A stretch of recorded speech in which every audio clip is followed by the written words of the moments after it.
Good morning student. आज हम ninth class की इको का सेकंड लेसन जो है संसाधन के रूप में लो, उसके बारे में हम चर्चा करेंगे। कल हमने जो अर्थशास्त्र के फर्स्ट लेसन पालमपुर गांव की कहानी उसके बारे में चर्चा की थी, जिसके अंदर जो अधिकतर जो लोग थे कृषि व्यवसाय यानी जो प्राथमिक उत्पादन होता है, प्राथमिक जो क्रियाएं होती हैं उसके अंदर लगे हुए लोगों के बारे में हमने चर्चा की थी।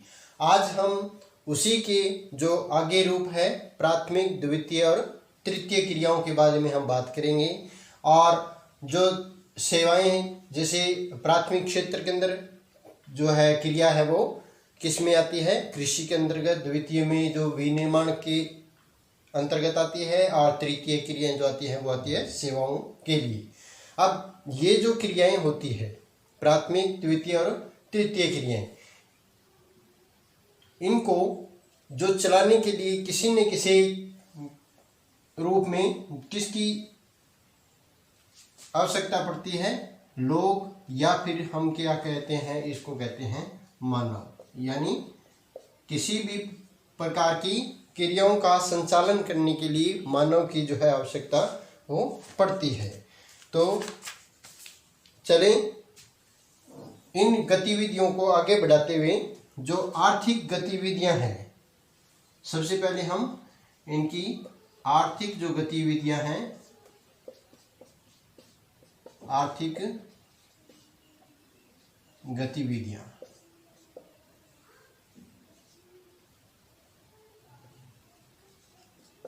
वर्गीकरण करते हैं इसका।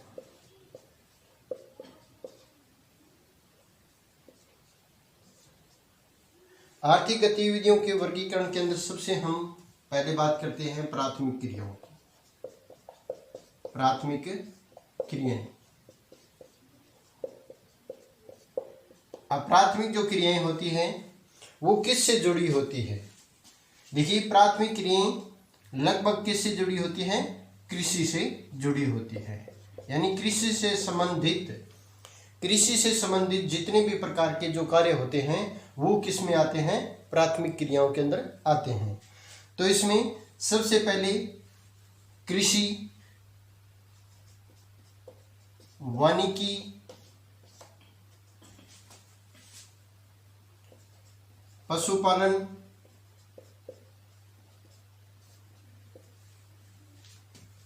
मछली पालन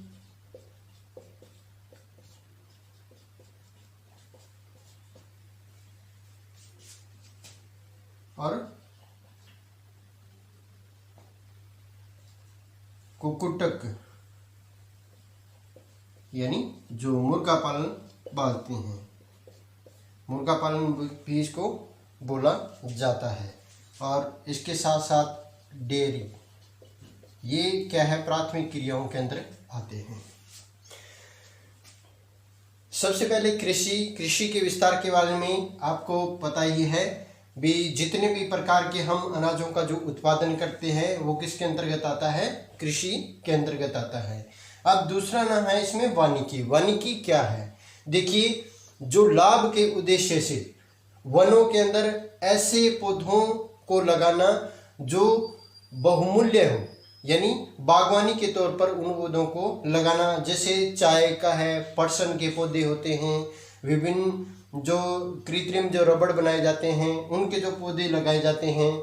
तो इस प्रकार के जो पौधे जिनमें लाभ के उद्देश्य से बोया जाता है वो क्या कहलाता है, वानिकी कहलाता है। पशुपालन और मछली पालन यानी मत्स्य जो पालन है वो कुक्कुट यानी मुर्गा पालन। अब इन क्रियाओं में क्या है, जैसे पशुपालन है, या फिर इसको दूसरा जो रूप है वो क्या है, डेयरी भी कहा जा सकता है। डेयरी के अंदर जो दूध का जो उत्पादन होता है, इसमें भी क्या है, दूध का उत्पादन होता है। लेकिन यहाँ पर ये जरूरी नहीं है कि जहाँ पे पशुपालन हो वहाँ पे दूध का जो उत्पादन करना जरूरी होता है, क्योंकि विभिन्न प्रकार के जो छोटे जीव जंतु होते हैं, जैसे सूअर का पालन होता है, इसके अलावा जो भेड़ और बकरियां पाली जाती है, तो उनसे क्या है, विभिन्न प्रकार के जो मांस और इसके साथ साथ जो उनकी जो प्राप्ति होती है वो किन से होती है, पशुपालन से। और यदि पशुपालन को हम डेयरी के अंतर्गत करते हैं तो यहाँ पे जो क्या होता है, जो दूध का उत्पादन है वो इस क्षेत्र के अंदर ज़्यादा किया जाता है। दूसरा, इसके बाद में जो मछली पालन है, तो मछली पालन किसके उद्देश्य से किया जाता है? लाभ के उद्देश्य से, ताकि जो मछली को आगे उत्पाद के रूप में बाजार के अंदर सप्लाई किया जा सके और वहाँ से जो है मुनाफा वो प्राप्त किया जा सके।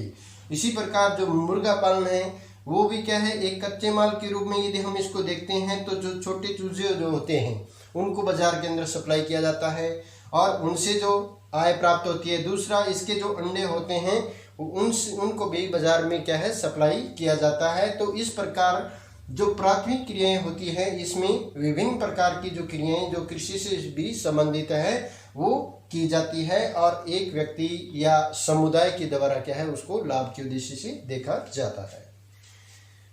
अब हम चलते हैं द्वितीय क्रियाओं के अंदर।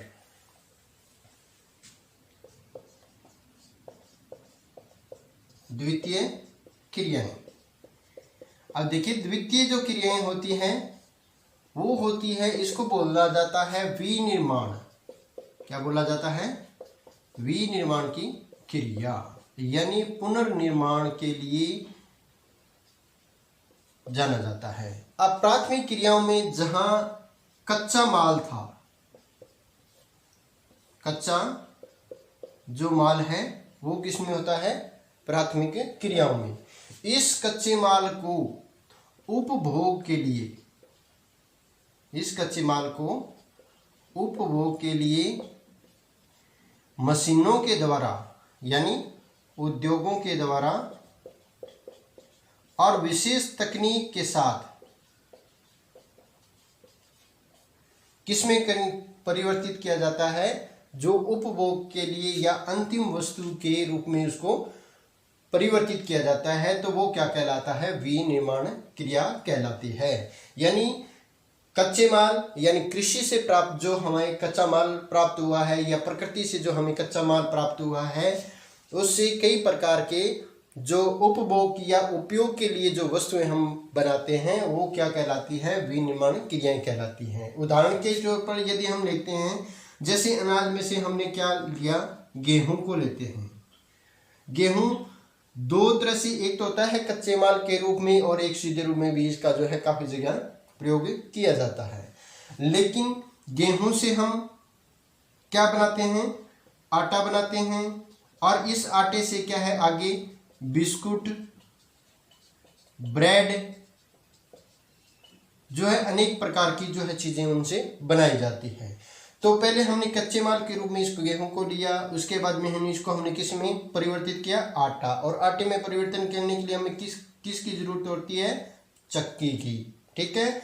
और इसके बाद में हमने फैक्ट्री के अंदर किसका निर्माण किया? इसी उद्योगों के द्वारा हमने इसका किसका निर्माण किया? बिस्कुट और इसका ब्रेड का निर्माण किया। अब देखिए बिस्कुट और जो ब्रेड होती है वो क्या होती है? अंतिम वस्तु होती है। अंतिम वस्तु यानी जिसको हम एक बार प्रयोग करने के बाद में दोबारा वो प्राप्त नहीं होती, वो नष्ट हो जाती है। बिस्कुट को भी हम खाने के बाद पुनः प्राप्त नहीं करते, यानी वो खत्म हो जाएगी। इसी तरह ब्रेड है वो भी क्या है? खत्म हो जाता है। तो ये जो वस्तुएं होती है वो क्या हो जाती है? अंतिम उपभोग की वस्तु होती है। जबकि गेहूं को हम सीधे रूप में ग्रहण नहीं करके इसका क्या है अलग अलग तरह के जो है इसमें से उत्पाद का निर्माण हम कर सकते हैं। तो ये क्या थी? जो विनिर्माण की प्रक्रिया। विनिर्माण में जो विभिन्न प्रकार की गतिविधियां हैं, इन गतिविधियों के द्वारा हम कच्चे माल को उपभोग या तैयार माल के रूप में परिवर्तित कर सकते हैं। इसके बाद में आता है तृतीय क्रियाएं। देखिए तृतीय जो क्रियाएं होती हैं इन क्रियाओं को नाम दिया जाता है सेवाएं। तृतीय क्रियाओं को किसका नाम दिया जाता है? सेवाओं की। यानी जो प्राथमिक क्षेत्र में यानी कृषि से जो क्या प्राप्त हुआ हमें? कच्चा माल। क्या प्राप्त हुआ था? कच्चा माल। इस कच्चे माल को हमें कहां तक लेके जाते हैं? उद्योग, या फिर इसको हम क्या बोलते हैं? विनिर्माण यानी पुनर्निर्माण के लिए लेके जाते हैं। अब इन दोनों चीज़ों तक पहुंचाने के लिए हमें कच्चे माल को यहाँ तक लाने के लिए जिस साधन की आवश्यकता होती है, जो बीच का जो माध्यम होता है, जो साधन होता है, वो क्या कहलाते हैं? सेवाएं कहलाती है। यानी परिवहन जो होता है, परिवहन संचार के जो साधन होते हैं, बैंकिंग है, इंटरनेट है, ये सब क्या कहलाती है? हमें सेवाएं कहलाती है। अब सेवाएं जो होती है, इसके साथ साथ विभिन्न प्रकार की जो सेवाएं हैं, जो किसी विशेष उद्देश्य से हमें जो जानकारी प्राप्त करती है या प्रदान करती है, वो क्या कहलाती हैं? सेवाएं कहलाती है। अब देखिए, कृषि से कच्चा माल हमने प्राप्त किया, इस कच्चे माल को हमने उद्योगों तक हम लेके आए, उसको पुनर्निर्माण यानी विनिर्माण के लिए हमने यहाँ तक लेके आए, तो हमें किसकी आवश्यकता पड़ी थी? परिवहन की आवश्यकता पड़ी थी, यानी संचार के साधनों की आवश्यकता पड़ी है। तो ये हमारे लिए क्या हो गया? परिवहन जो तृतीय क्रियाएं यानी सेवाएं हो गई। और सबसे जो महत्वपूर्ण केंद्र है वो क्या कहलाता है? सेवाएं कहलाता है, या तृतीय जो क्रियाएं होती है वो सबसे महत्वपूर्ण होता है। क्यों महत्वपूर्ण होता है? कि जिस क्षेत्र के अंदर यानी बाहरी जो क्षेत्र होता है, उससे बाजार तक जो क्रियाएं वस्तुएं होती हैं, उन वस्तुओं को बाजार तक लेकर आने में हमारा जो सहयोग करता है वो कौन से करते हैं? जो है सेवाएं करती है। इसलिए जो प्राथमिक क्रियाएं और द्वितीय क्रियाएं, इन दोनों को जोड़ने का जो माध्यम है वो क्या है? तृतीय क्रियाएं हैं। इसलिए सबसे जो महत्वपूर्ण संसाधन है वो कौन सा है? तृतीय क्रियाएं। तो इसके अलावा यानी परिवहन, संचार के साधन, बैंकिंग और इंटरनेट के अलावा बहुत कुछ ऐसे